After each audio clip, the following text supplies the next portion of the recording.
ಹೇ ಶಾರದೆ ದಯ ಪಾಲಿಸು ಈ ಬಾಳನು ಬೆಳಕಾಗಿಸು.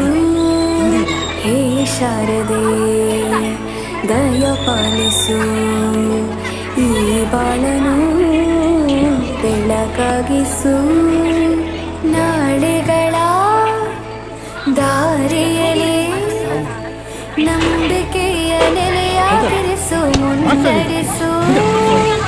ಕೈ ಹಿಡಿದು ನಾವಾಡೋ ಪದ ಪದದಲ್ಲೂ ಸಂಚರಿಸು.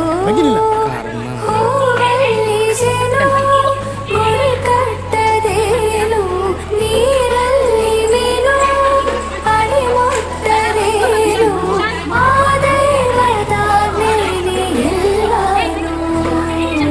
ಹೇ ಶಾರದೆ ದಯ ಪಾಲಿಸು ಈ ಬಾಳನು ಬೆಳಕಾಗಿಸು. ಹೇ ಶಾರದೆ. ಅಜ್ಜಿಯ ಮನೆಯಲ್ಲಿ ಪ್ರೀತಿಯಿಂದ ಹಲಸಿನ ಕಡುಬು, ಸೇಮೆ ಶಾವಿಗೆ ಎಲ್ಲವೂ ಮಾಡಿಕೊಟ್ಟು ನನ್ನ ರಜಾ ದಿನಗಳು ಮೋಜಿನಿಂದ ತುಂಬಿ. ವೆರಿ ಗುಡ್, ಕೂತ್ಕೋ. ಜಗದೀಶ, ನೀನೋದು ಮಾತು ಬರೋದ್ರೆ ಅಂತ ಆಯ್ತಾ? ದಿನಕ್ಕಿಂತ ಬರಲಿಕ್ಕೆ ಬರ್ತದೆ ಅವನಿಗೆ, ನೀನು ಬರ್ತಿದ್ಯಾ? ನೀನು ಬರಲಿಲ್ಲ, ನೀನು ಅವನಿಗೆ ಮಕ್ಕಳು ಮಾಡ್ತೀಯಲ್ಲ, ಅವೆಂತ ಬರ್ತೀಯ? ಓದು. ರಜೆಯಲ್ಲಿ ನನ್ನ ಗೆಳೆಯರಾದ ಸತೀಶ, ಮಮ್ಮುಟ್ಟಿ ನೋಡನೆ ಬಹಳ ಚಂದದಲ್ಲಿ ದಿನಗಳನ್ನು ಕಳೆದೆನು. ಮತ್ತು ಗೆಳೆಯರಾದ ಪ್ರವೀಣನು ಚಿನ್ನಿದಾಂಡು ಆಟವನ್ನು ಹೇಳಿಕೊಟ್ಟನು. ಇದು ವರದಿ. ಈ ಪ್ರವೀಣ 7ನೇ ಕ್ಲಾಸ್ ಅಲ್ಲೋಣ? ಹೌದು ಸರ್, 3 ವರ್ಷದಿಂದ. ಎಂತ ಅವಸ್ಥೆ ಮಾರೆ ನಮ್ದು. ಮೊದಲ ಕ್ಲಾಸೇ ಹೊರಗೆ ಹಾಕುದಂದ್ರೆ ಹೊರಗೆ ಹಾಕಿದ್ರೇನಾ ಇಲ್ವಾ? ನಾವೇ ಗಾಳಿ ತರೋಣ ಅಂತ ಹೊರಗಡೆ ಬಂದಿದ್ದೀವಿ. ಹೋಗಲ್ಲ.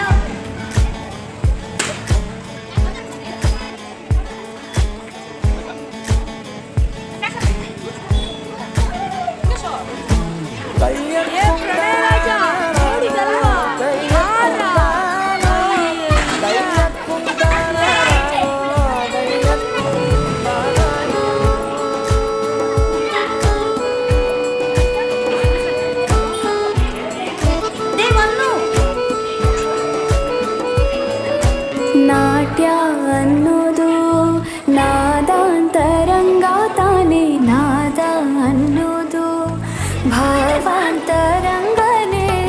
ಶಿಲೆಯಿಂದ ತಾನೇ ಕಲೆಗೆ ಮತಿ, ಕಲೆಯಿಂದ ಶಿಲೆಗೆ ಗುಂಚಾರತಿ. ಪ್ರತಿಯೊಂದರಲ್ಲೂ ಪವನಾಣತಿ, ಒಳವಿಂದ ತಾನೇ ಸುಖ ಸಮ್ಮತಿ. ಈ ಲೋಕವಿರಲ್ಲ ಭೂಮಿ ತಂತಾನೆ ನಡೆಯುತ್ತೆ ಸ್ವಾಮಿ. ಪಾಲಿಗೆ ಬಂದಂತ ಪಾತ್ರನ ಎಲ್ಲರೂ ಜೀವಂತಿಸಿ. ಹೇ ಶಾರದೆ